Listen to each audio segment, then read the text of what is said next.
পক্ষে ছাত্রদের উদ্দেশ্যে বলছি, স্টুডেন্ট কি নাম? স্টুডেন্ট কয়টি লেটার আছে এখানে? STUDENT কয়টি? 60টি। প্রত্যেকটা লেটারের ইলেভারেশন তোমরা জানো? স্টুডেন্ট মানে কি? এসটা কি? এসতে স্টাডি। ছাত্রের কাজ কি? স্টাডি করা, তার মানে পড়াশোনা করা।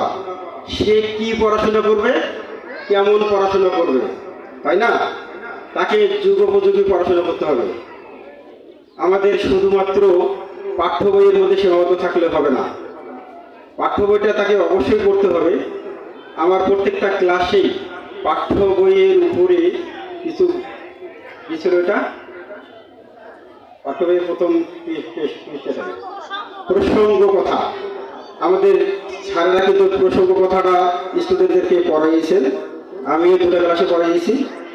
এখানে কিন্তু অনেকগুলো কথা আছে। একটা স্টুডেন্ট কেন তার পাঠ্য বইটা পড়বে আর সে কি কি পড়বে ক্লাসে আমরা বলেছি।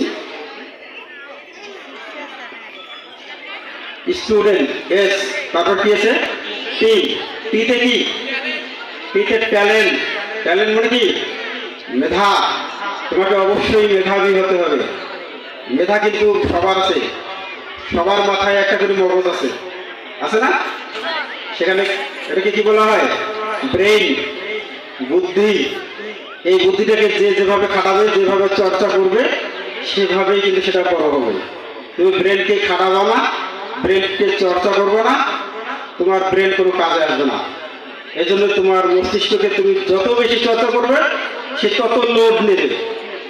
এটা এমন একটা মেমোরি, যত লোড দিবে ততই লোড নেবে। এই জন্য তোমাকে ব্রেনটাকে খাটাতে হবে, যাতে তুমি ট্যালেন্ট হও, সবচেয়ে মেধাবী হও। এরপরে কি আছে? STU। ইউতে কি? ইউনিটি।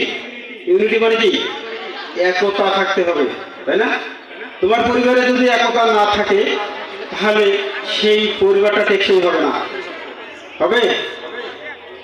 স্টুডেন্টদেরকে বলছি, তোমার পরিবারে যদি ইউনিটি না থাকে, তোমার বাবা মায়ের মধ্যে যদি বন্ডিং না থাকে, তাহলে তুমি ওই পরিবার থেকে মানুষ হবে না। দ্বিতীয়ত, বাবা মার সাথে সন্তানদের যদি ভালো আন্ডারস্ট্যান্ডিং না থাকে, বন্ডিং না থাকে, তাহলেও কিন্তু হাত ছাড়া হয়ে যাবে ছেলেটা, মেয়েটা, তাই না?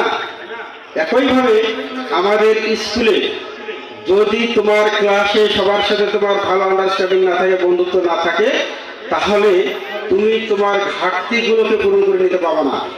এজন্য কি থাকতে হবে? তোমার ক্লাসের সকল শিক্ষার্থী, সে ছাত্র হোক বা ছাত্রী হোক, ভালো একটা বন্ডিং আন্ডারস্ট্যান্ডিং থাকতে হবে, ভালো বন্ধুত্ব থাকতে হবে। ভালো বন্ধুত্ব থাকলে কি হয়? এই যে বন্ধু, আমি অঙ্কটা পাচ্ছি না, কি হবে একটু বলে দে না, একটু করে দে না, শিখাই দে না, বলতে বাবা। তখন তোমার বন্ধুটা বলে দেবে, সারা সবাই পাইলো, আমি পাইলাম না, আমার বন্ধুটা পাচ্ছে না, আয় দেখি তোর কি সমস্যা আছে বলে দিই, করে দিই। একজন স্টুডেন্ট একজন টিচারের কাছ থেকে যতটা শিখে, তার বন্ধুর কাছ থেকে তার চেয়ে বেশি শিখে, ঠিক না? তাহলে কি করতে হয়? ক্লাসের প্রত্যেকটা বন্ধুর সাথে ভালো বন্ধুত্ব করতে হয়।